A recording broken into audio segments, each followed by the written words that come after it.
آپ پر اللہ تعالیٰ رحمتیں، نعمتیں اور برکتیں نازل فرمائے۔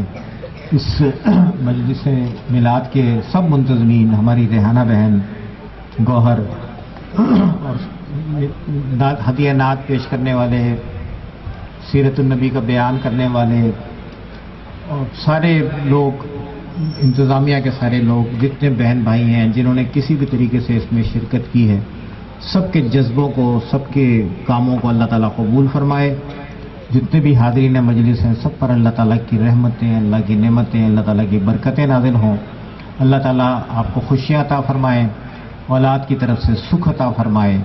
جن والدین پر اولاد کی ذمہ داریاں ہیں، بیٹے کی، بیٹی کی، اللہ تعالیٰ انہیں ان ذمہ داریوں سے اچھی طرح سبکدوشی عطا فرمائے۔ اولاد کو والدین کا ادب کرنے کی، خدمت کرنے کی توفیق عطا فرمائے۔ ہمیں قرآن پاک کو سمجھنے کی توفیق عطا فرمائے، قرآن پاک کا صحیح فہم اللہ ہمیں عطا فرمائے، نبی کریم علیہ الصلوۃ والسلام کی تعلیمات کا صحیح فہم ہمیں اللہ تعالیٰ عطا فرمائے، اور ہمیں قرآن پہ اور تعلیمات نبی پر چلنے کی اللہ تعالیٰ توفیق عطا فرمائے، اور اس کام میں اللہ تعالیٰ ہماری مدد فرمائے۔ صلی اللہ تعالیٰ علی خیر خلقہ سیدنا محمد وآلہ واصحابہ وازواجہ اجمعین برحمتک یا ارحم الراحمین۔